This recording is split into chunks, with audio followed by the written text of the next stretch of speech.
Okay, they can go. So, hi, I am Eshed, and instead of talking about my project, I'm going to talk about yours. Sorry for the clickbait title, but in general, like, okay, forget about your project. I don't want to talk about contributors and anything. I have a great new idea for a game. Get this. I want an MMO where you go around and you're like itching. You have these itches that you want to scratch. And you know, you find other players and you go around and they have their own itches. And you're like comparing itches. What itches to me? What itches to you? And like, it's cooperative. Maybe our itches are compatible and we can scratch them together. It's very, very friendly, very nice. It's something that I don't think any of you ever seen. And I need like developers and artists and designers, medical research, everything. Like, does anyone here want to help and become a contributor in my game? Sure.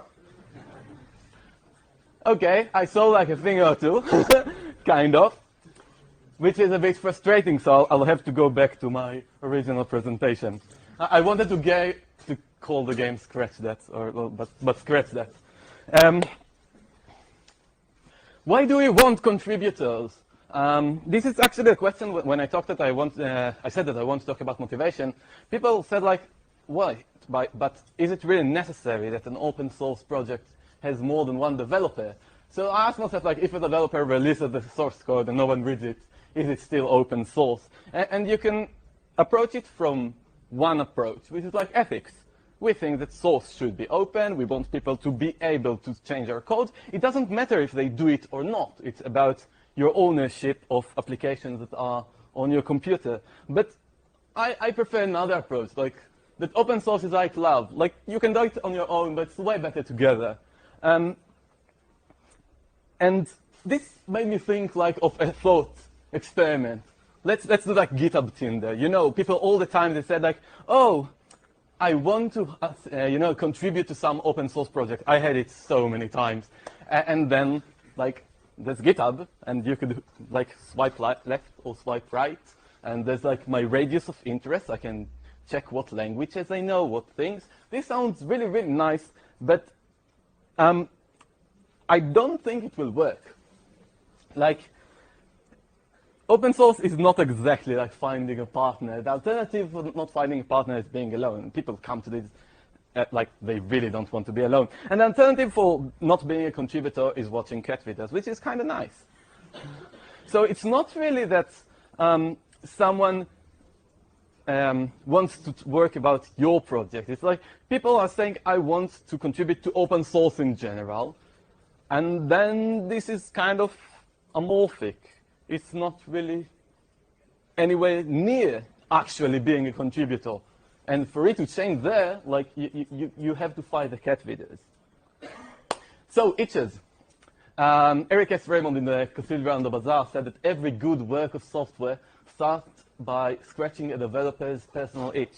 Now, I want to expand on it a bit because, like, even if you're a contributor, if you're not the first person who writes the first line of code, it's still like a good work of software that you're doing as part of a bigger work of software. So it should still be the itch.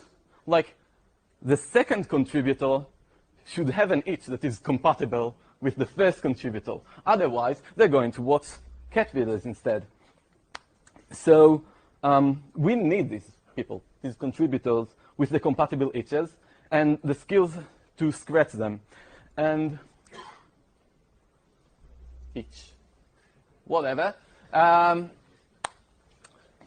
For this, we somehow have to reach them because, there is no GitHub Tinder. They should come to the project and, see what you do, figure that they have the itch that is compatible to you, and start working. Which brings me to trick number 1. Make something that you already know it makes people itch. How do you do that? Clones and alternatives. If you think about all the talks today that we had so far, I actually checked it. Sorry, I wasn't in the virtual and the augmented reality one, but all the ones, like, we had a talk about Godot, which is kind of an alternative for some other unnamed game engines. We have lots of games that are like open X, like Open AOE or Open RA. We have FreeCiv, we have LibreOffice. It's like in general open source projects. So like we see this a lot of times. We just saw like porting Doom, and before that people were talking about AI for StarCraft. Brood War. Why in open source we keep seeing all these references, clones, and alternatives to regular software? And this is like because it gives you a shared vision. Like the people had this itch in the first place. I played a game, I had fun. Now when someone tells me what his open source project is, he can say like, I'm doing this, and I'm in my head, this was fun. I can do that, and I will have fun. Or I want to expand things like the alternatives. People have something in proprietary software that they don't like, they cannot change it. So they're looking for an open source alternative where they can. So in Wikipedia, I did like a very quick check, and it seems like more than a third of the project on the list of open source games were remakes or clones and stuff like this. And this was not by passing every line, by just searching the word clone. And there's like a huge site of OS games, game clones. In general, it's a bit,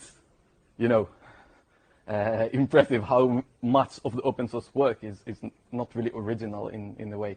The problem is that it limits your options. Like I'm a creative person. I have my own ideas. Why do I have to make someone that somebody else made? I want to make my project and I want to find contributors for it. This makes sense.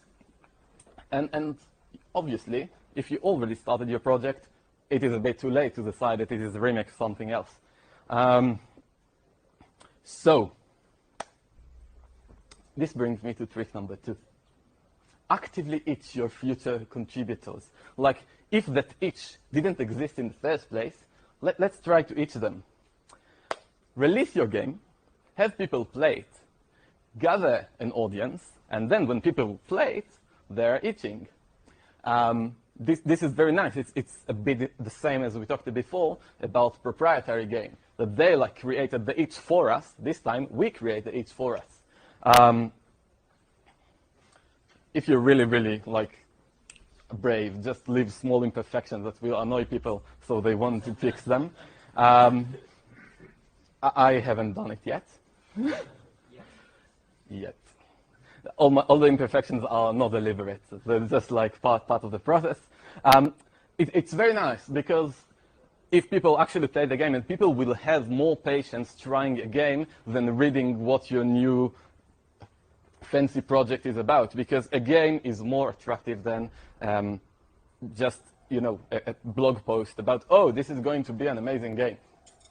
No one's seen it anywhere. And you have a lot of control over the direction of the project as opposed to alternatives and stuff. And especially because like you made the first version, you really control where this thing is going. It limits the scope. Like you cannot do a really big game like this because alone you're not going to get to a playable version that will itch people just by just by yourself. And also it can only be applied before development. So it didn't even help to what I wanted to solve, which is a problem. We're still only talking about things that you can do before you start your project. Okay, so let's see. What about projects that already exist?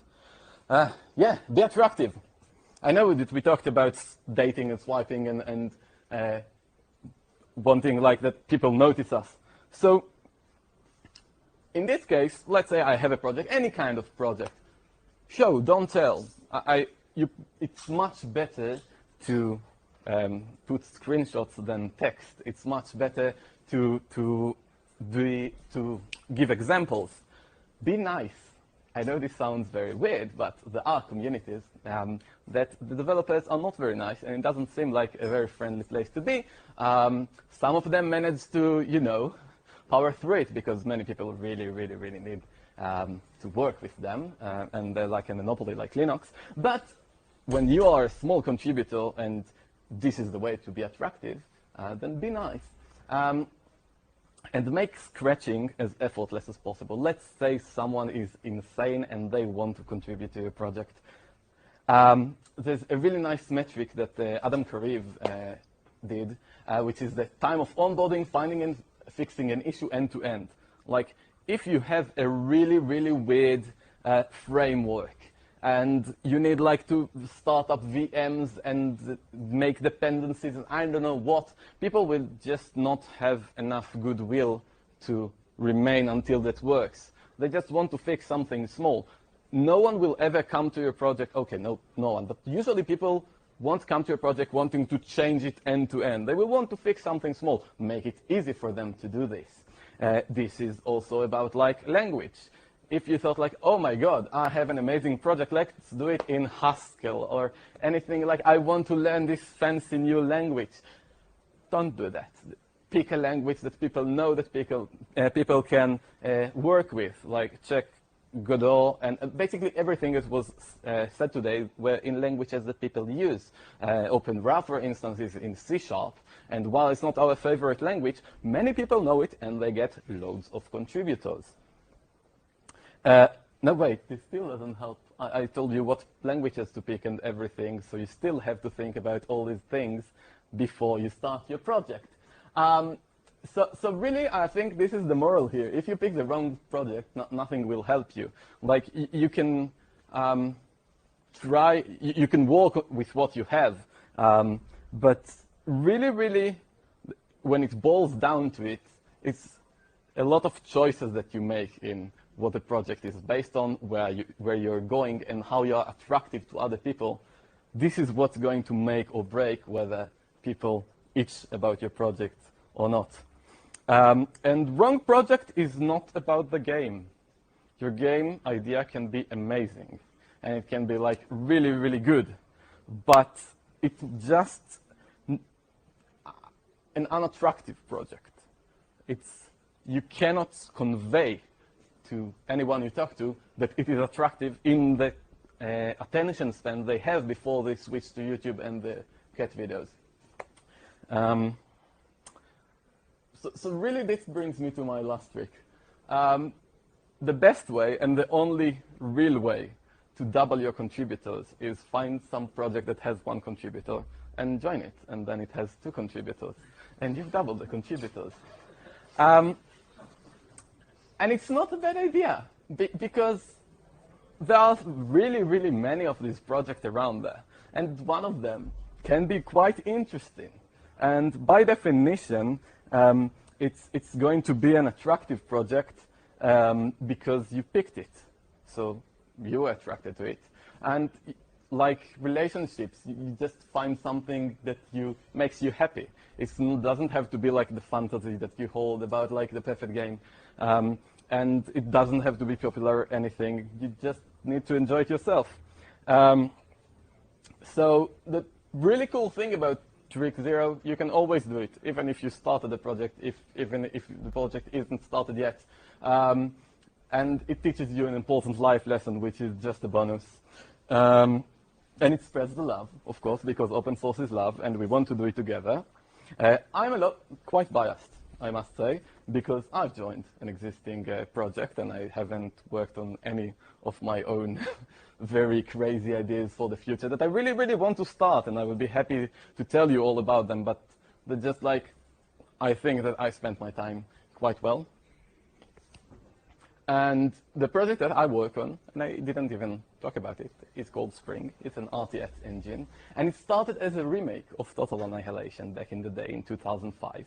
I've been a player before becoming a contributor. If you see like this, these are the exact tricks. Like this is trick 0, this is trick 1, this is trick, which one was? 2. And when I think of how I became, I really went through all these processes that I was talking about. So you might say, wait, this is just like you're trying to stifle my creativity. You're painting a very bleak picture of how open source is just uncreative and cannot compete in this manner with proprietary software. So maybe I am. I do think that we are in some ways disadvantaged. And if you do really want contributors, you have to work with what you have rather than hope for things that are better. I'm sorry if I disappointed here. What is going on? Oh, yes, I have finished actually really fast. Nice. I thought no, it just really fast. Went fast. Anyway, so questions. I have one. Yes. Let's say some of the tricks I find it really hard to apply to real life. Mm-hmm. Especially trick number 2. Yes. Because it involves first the releasing of the game, which is already like a hell of a journey. And the second one, which is even more like hard, is to attract the players. Which is, for me personally, is even harder than to release the game. Because releasing the game in the end is just the development. It's a lot of time, but you can do this on your own. But to gather an audience, you really have to work, I don't know, twice harder than on development. So how do you actually can apply this trick? Yes. So the question was, how can you do this when even releasing your game is really hard on your own, and then once you released it, getting to players and getting them to play your game is going to be quite hard. So I think that in general, attracting players will be simpler than attracting contributors. It's just like, look at every community. They usually have more players than contributors, unless they're like entirely dead and they're not even trying to find players or I don't know what. Like, it's in most communities or successful communities that I've seen, the majority of people are the players. So it's kind of, I understand that it is hard to find players, but this is like the lesser problem that you get here. And now about releasing your game, you are right. This is kind of the problem, and it's just like, if you pick and you plan your scope accordingly, you can do a beta that is fun and like shows promise. It doesn't have to be 100% playable, but it should show and give this, itching that somebody wants to, like, I want to see how it will be when it is done.